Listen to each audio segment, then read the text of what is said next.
For today's video, kukuha tayo ng sahod sa YT. Ano? Tara!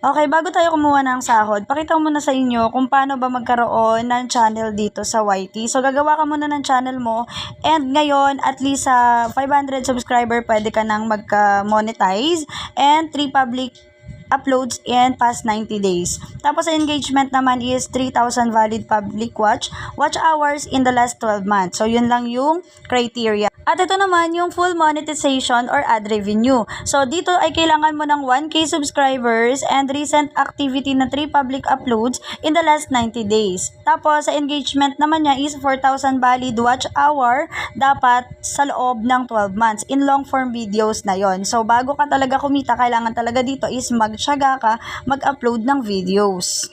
Is kailangan mo ng $100 na threshold nitong YT bago ka maka-pay out or bago ka makasweldo. So, ayan, lagi mong titignan. Mas maganda mag-download ka ng yung YT Studio para mas makikita mo yung iyong mga earnings doon. Diyan mo rin makikita kung na-meet mo na yung $100 na threshold. At syempre, pag on the way na, at makakatanggap ka rin ng email mula sa AdSense mo. Sunod niyan ay papasok na nga yan sa bank details mo na nilagay mo sa iyong bank account details. So, ayan, may text din siya.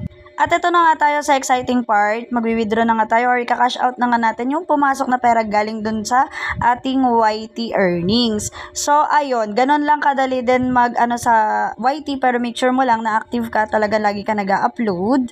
And yes, sobrang nakakakaba lang talaga sa una kasi akala ko hanapan ako ng PIN or yung AdSense PIN pero hindi na pala kailangan ng AdSense PIN. Hindi ko rin sure kung bakit pero naka-withdraw naman ako nung earnings ko kahit hindi ako pinadalhan ng PIN. Siguro yun yung dati pa nilang mga requirements or proseso. Pero ngayon kasi direct na nga sa bangko mo. Basta tama yung bangko mo and syempre yung tax information mo ay tama rin dapat para walang error or walang invalid na maganap. Anyways, kahit sa ang bangko nga pala is pwede mo talaga yung ma-cash out basta tama yung bank details mo. Huwag niyong kakalimutan yon. And syempre, thank you nga pala sa mga nanonood ng videos namin. At sa hindi nga pala nakakaalam ng channel namin, kami ay nagsishare ng mga good vibes, fun, and syempre ng mga free earning apps para naman makatulong. Thank you guys!